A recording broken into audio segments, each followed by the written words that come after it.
Rick's List, CNN weekday afternoons, 3 Eastern.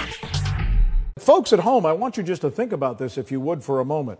The idea that just prior to Joran van der Sloot showing up in Peru and being accused of killing a woman, that he was being recorded by the FBI secretly on tape, taking money in what seemed to be an extortion plan. And then you wonder, oh, if only they'd arrested him. Then, well, I get, you can do this this futuristic what-if thing forever. Let's not go there. Let's call it Monday morning. Yeah, it's Monday morning, backseat driving, whatever you want to do. Right.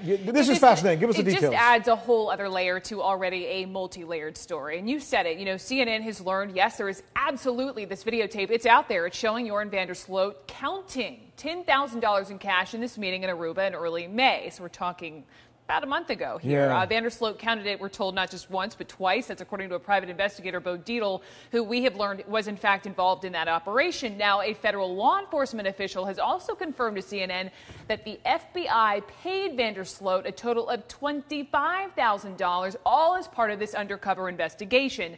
The plot here was to extort money from Natalee Holloway's mother in exchange for information. What information would that be? Of course, the whereabouts of Natalee Holloway's body and also the circumstances surrounding her death. And this source here, familiar with this case, says, yes, indeed, the FBI and the U.S. Attorney's Office in Birmingham arranged for this meeting, this undercover meeting in Aruba, with Joran van der Sloot. And those details are also here in this 25 or so page document. This is all in Spanish. This is from Interpol.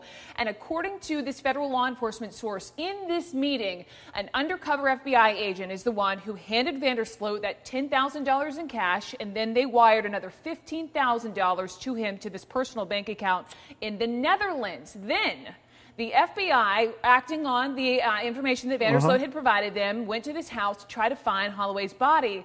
They didn't find it. They go back, they look through some records, and the records show that the house wasn't even built when Holloway disappeared. So according to these Interpol documents, Mr. So did he end lied. up? But wait a minute. This is fascinating. Yeah. Did he end up with some of the loot?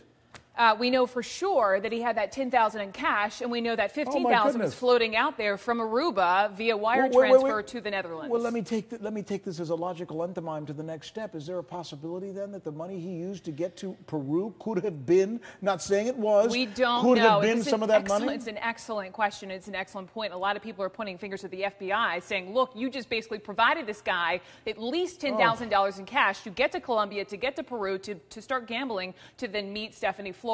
But we cannot conclusively say that. I understand. Now, look, there's going to be a lot of heat on the FBI, and I'm not necessarily sure that's fair because just like we hold stories to the next day or the next day until we feel like we've got all our I's dotted and our T's crossed. Right. The FBI may not have been ready to make the arrest yet. Right. And I myself talked to a federal law enforcement source with someone else with CNN doing the same thing. And look, they're very defensive, saying, I think that the FBI here in this case wanted to hang in there a little bit longer, hoping that they would get that much needed, much anticipated information. It's been hanging out there for 5 years as to the location of Holloway's body. Well, and look, to be fair, it's the Monday morning quarterback thing, but they didn't know that this guy was going to go down there and be alleged to have killed this woman. So I'll tell you what, though. They do not know, but it's like every day there's more and more. What you've shared with us is really fascinating.